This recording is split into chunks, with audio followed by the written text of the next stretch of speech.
Genesis 32. Jacob prepares to meet Esau. Jacob also went on his way, and the angels of God met him. When Jacob saw them, he said, "This is the camp of God." So he named that place Mahanaim. Jacob sent messengers ahead of him to his brother Esau in the land of Seir, the country of Edom. He instructed them, "This is what you are to say to my lord Esau. Your servant Jacob says, I have been staying with Laban and have remained there till now. I have cattle and donkeys, sheep and goats, male and female servants. Now I am sending this message to my lord, that I may find favor in your eyes." When the messengers returned to Jacob, they said, "We went to your brother Esau, and now he is coming to meet you, and 400 men are with him."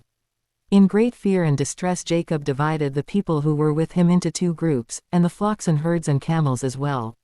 He thought, if Esau comes and attacks one group, the group that is left may escape. Then Jacob prayed, "O God of my father Abraham, God of my father Isaac, Lord, you who said to me, 'Go back to your country and your relatives, and I will make you prosper,' I am unworthy of all the kindness and faithfulness you have shown your servant. I had only my staff when I crossed this Jordan, but now I have become 2 camps. Save me, I pray, from the hand of my brother Esau, for I am afraid he will come and attack me, and also the mothers with their children. But you have said, 'I will surely make you prosper and will make your descendants like the sand of the sea, which cannot be counted.'" He spent the night there, and from what he had with him he selected a gift for his brother Esau, 200 female goats and 20 male goats, 200 ewes and 20 rams, 30 female camels with their young, 40 cows and 10 bulls, and 20 female donkeys and 10 male donkeys. He put them in the care of his servants, each herd by itself, and said to his servants, "Go ahead of me, and keep some space between the herds." He instructed the one in the lead, "When my brother Esau meets you and asks, 'Who do you belong to, and where are you going, and who owns all these animals in front of you?' then you are to say, 'They belong to your servant Jacob. They are a gift sent to my lord Esau, and he is coming behind us.'"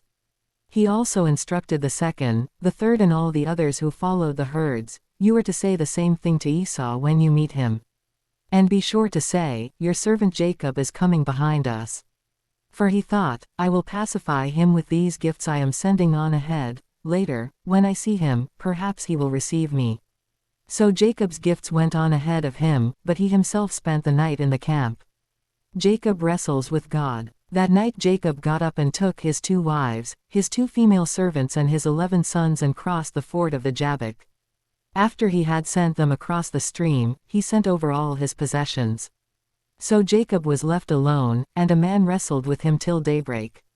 When the man saw that he could not overpower him, he touched the socket of Jacob's hip so that his hip was wrenched as he wrestled with the man.